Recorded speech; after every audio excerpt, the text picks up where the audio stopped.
আসসালামু আলাইকুম। ধারাবাহিক প্রথম আলো পত্রিকা বিশ্লেষণের আজ রোজ শুক্রবার 23শে অগাস্ট 2024, 8 ভাদ্র 1431, 17 সফর 1446।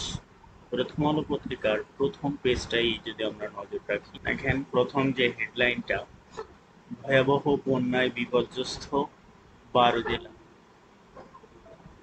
মৃত কত?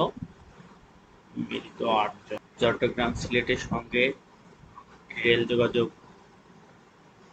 স্থগিত আছে, মহাসড়কে অনেক ভিড়।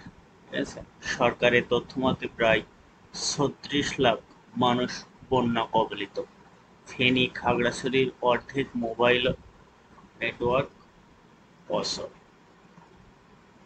কি দুর্বিষহ জীবন যাপন করছে দেখেন। বলছে উজানের ভারতের ত্রিপুরা থেকে নেমে আসা ঢল, গত কয়েকদিনের প্রবল বর্ষণে দেশের 10 জেলা আশঙ্কিত বন্যা দেখা দিয়েছে, পানিবন্দী হয়ে পড়েছে এবং ক্ষতির মুখে পড়েছে 36 লাখ মানুষ। তবে বন্যা কবলিত আরও 2 জেলার খবর পাওয়া গেছে। পানিতে ডুবে বিদ্যুৎ স্পর্শ হয়ে গত 2 দিনে 4 জেলায় 8 জনের মৃত্যু হয়েছে। গত বুধবার 8 জেলার বন্যা পরিস্থিতি দেখা যায়। গত বৃহস্পতিবার আরও 4 জেলায়, মোট 12 জেলায় বর্তমানে বন্যা কবলিত এলাকা হিসেবে চিহ্নিত করা হয়েছে। আমরা যদি আরেকটু নিচে আসি, আল্লাহ এই বন্যার হাত থেকে সকল মানুষকে হেফাজত করুন। দেখেন, এই বন্যা পরিস্থিতি নিয়ে ভারতের হাই কমিশনারের সাথে কথা বলছেন বর্তমান উপদেষ্টা পরিষদের প্রধান উপদেষ্টা। ভারতের বাংলাদেশে নিযুক্ত ভারতের হাই কমিশনারের নাম হচ্ছে প্রণয় ভার্মা। এটা নোট করে রাখতে পারেন, নাম হচ্ছে প্রণয় ভার্মা। পাশে যদি আমরা দেখি, দেখেন সে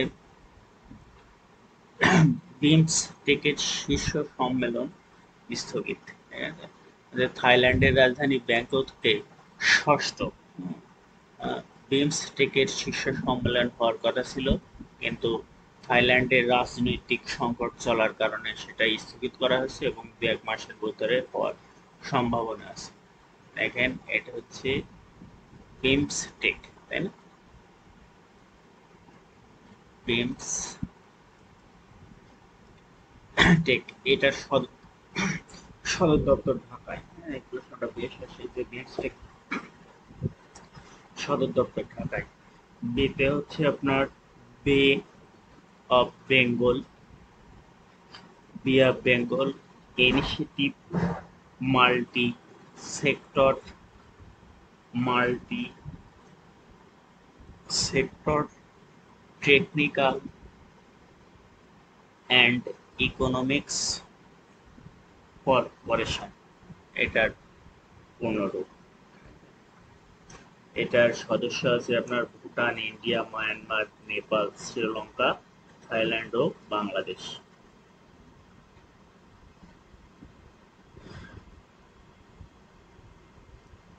যদি আর একটু নিচে আসি, দেখেন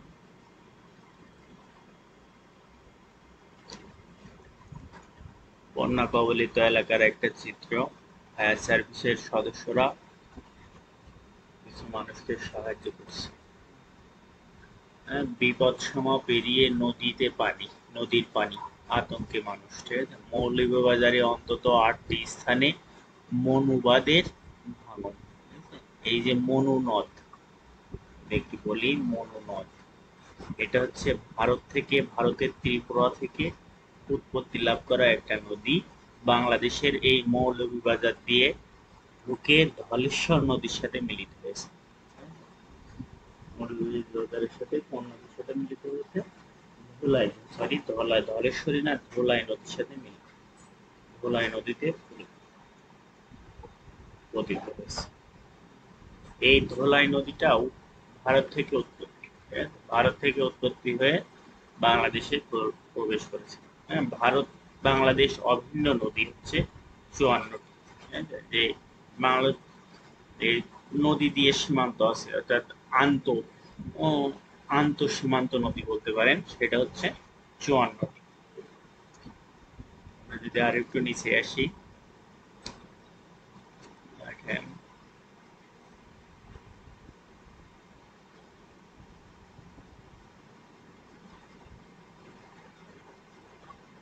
আসলে বর্তমান বন্যা পরিস্থিতি নিয়ে বেশ দুর্যোগের মধ্যে আছে বাংলাদেশের মানুষ।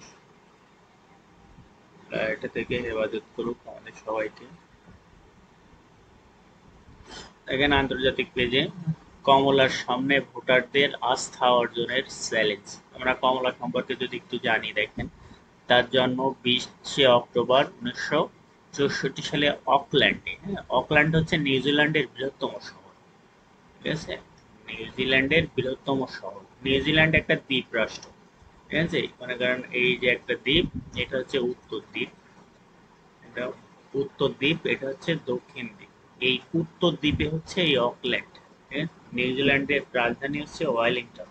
ঠিক আছে? এই কমলা হ্যারিস 2011 সালে মার্কিন প্রথম নারী ভাইস প্রেসিডেন্ট নির্বাচিত হয়েছিল। যদি আরেকটু নিচে আসি, আজকের পত্রিকায় তেমন কিছুই নাই। দেখেন এই যে অর্থনীতির শ্বেতপত্র, অর্থনীতির শ্বেতপত্র তৈরি হয়েছে, যেটা 6টি বিষয় থাকবে।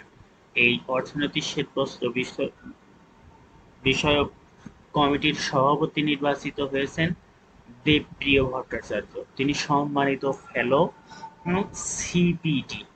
সিপিডি সিপিডি এর অ্যাব্রিভিয়েশন হচ্ছে আপনার নন গভর্নমেন্ট বা বেসরকারি গবেষণা সেন্টার ফর পলিসি ডায়ালগ।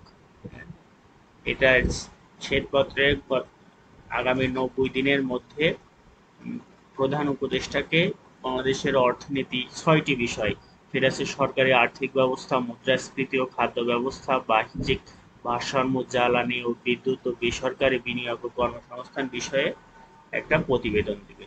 ঠিক আছে, নগদে অনিয়ম ও নিরীক্ষা হবে। ঠিক আছে, বাংলাদেশ নগদ আমরা জানি এমএফএস, হ্যাঁ, মোবাইল ফিনান্সিয়াল সার্ভিস। বাংলাদেশের মোবাইল ফিনান্সিয়াল সার্ভিসের আওতায় রয়েছে 13টি প্রতিষ্ঠান। ঠিক আছে, 13টি প্রতিষ্ঠান, যেমন বিকাশ, নগদ, হ্যাঁ, ফার্স্ট পে, উপায়, এগুলো। হ্যাঁ, বলতেছে বিগারের নগদে নগদে অনিয়ম নিরীক্ষা চলবে। আসলে পরীক্ষা নিরীক্ষাটা কি জিনিস বলেন তো? পরীক্ষা আর নিরীক্ষা। নিরীক্ষা, পরীক্ষা নিরীক্ষাটা এমন জিনিস, মনে করেন যে আমরা যে পড়াশোনা করছি না, আমরা পড়াশোনা করছি, একটা পরীক্ষায় অংশগ্রহণ করছি, সেই অংশগ্রহণটা হচ্ছে পরীক্ষা। আর আমাদের স্যাররা যে আমাদের খাতাগুলো দেখবেন, হ্যাঁ, এটা হচ্ছে একটা নিরীক্ষা। হ্যাঁ, তার মানে কোনো গবেষণা করাটা হচ্ছে পরীক্ষা, আর গবেষণার যে ভুল ত্রুটিগুলো আছে বা কোনটা সঠিক না ঠিক, এইটা বের করাটাই হচ্ছে নিরীক্ষা। আমরা যদি আর একটু নিচে আসি, তাহলে আর নিচেই তেমন কিছুই নাই। তো এই পর্যন্তই, সবাইকে ধন্যবাদ, আসসালামু আলাইকুম।